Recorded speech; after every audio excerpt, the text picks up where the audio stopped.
नमस्कार। आज का हमारा टॉपिक है हु इज़ रिस्पॉन्सिबल, जवाबदारी किसकी।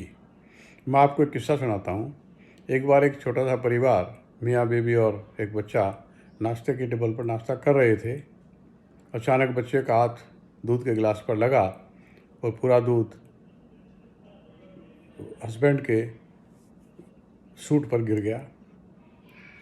हस्बैंड ने एक ज़ोरदार चांटा बच्चे को मारा और अपनी बीवी को उल्टा सीधा कहने लगा, कोने पर गिलास रख दिया, तमीज़ नहीं है काम करने की, कैसे करना चाहिए। और शादी से अब तक जो कुछ भी उसने ऐसा किया था वो सब कुछ उसका बखान 10-15 मिनट में कर डाला। अब इसका असर क्या हुआ? बच्चे की बस निकल गई स्कूल की। हस्बैंड की इम्पॉर्टेंट मीटिंग जो ऑफिस में थी वो रह गई। वाइफ को किट्टी पार्टी में जाना था, उसका मूड ख़राब हो गया, वो मिस हो गया। अब सारी इस सिचुएशन का जिम्मेवार कौन? वास्तव में जो घटना होती है उसकी कोई पावर नहीं है और वो सिर्फ 10 टोटल उसका मसले का 10% ही होती है। 90% तो हमारा रिएक्शन है। हमारी जो प्रतिक्रिया उसके घटना के प्रति होती है वही सारी सब चीज़ों का जिम्मेवार है। इसलिए हमारे को जो भी प्रतिक्रिया देनी हो वो बहुत ही सदी हुई प्रतिक्रिया होनी चाहिए। बहुत सोच समझकर कोई भी घटना के प्रति प्रतिक्रिया करनी चाहिए। पंचतंत्र में एक कथा आती है कि एक बार एक शेर का बच्चा एक मकान के बरामदे में खड़ा हुआ था।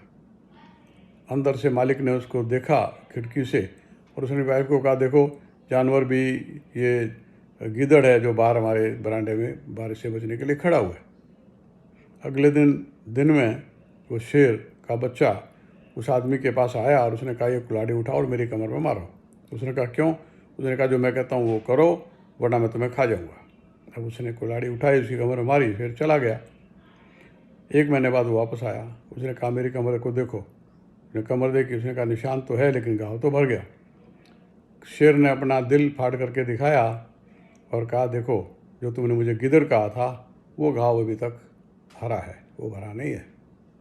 तो जो हम किसी को कटु वचन बोलते हैं वो बहुत ज़्यादा गलत बात है, क्योंकि ऐसा कहते हैं कि तलवार का घाव जल्दी भर जाता है लेकिन जुबान का घाव कभी भरता नहीं है। इसलिए हमारे को इस बात का ध्यान रखना चाहिए कि हमें कभी भी बहुत ज़्यादा कटु वचन किसी को नहीं बोलना चाहिए। हम कोई हिंदुस्तान पाकिस्तान के बॉर्डर पर तो तैनात है नहीं कि पाकिस्तान ने गोलीबारी की तो हमें गोलीबारी करनी पड़ेगी बचाव में। साधारण घटनाएं सुबह से शाम तक होती रहती हैं और हम उस पर ऐसी प्रतिक्रिया करते हैं कि दूसरे को नाराज़गी होती है, गुस्सा आता है और रिलेशन भी बहुत बार ख़राब हो जाते हैं। इसलिए हमारे को बहुत ही ध्यान से प्रतिक्रिया करनी चाहिए। घटनाओं में किसी प्रकार की कोई ताकत नहीं, कोई है नहीं। दूसरा एक और बात, घटना हमारे बस में है ही नहीं।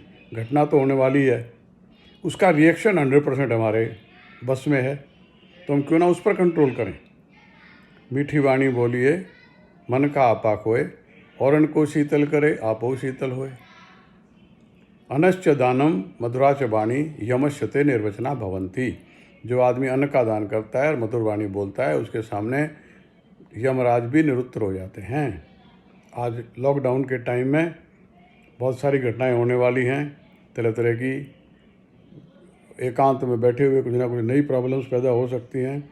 जो भी घटनाएं हो सकती हैं उनका हमें बहुत ही सधे हुए हिसाब से, बहुत ही सोच समझकर उस पर अपनी प्रतिक्रिया देनी चाहिए। जितना भी हो सके अपनी सामर्थ्य के अनुसार ज़्यादा से ज़्यादा लोगों की हेल्प करनी चाहिए।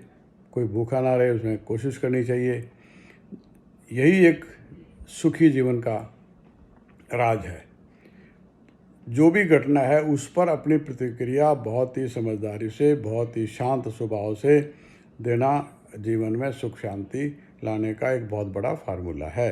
धन्यवाद, शुक्रिया। जय श्री कृष्ण।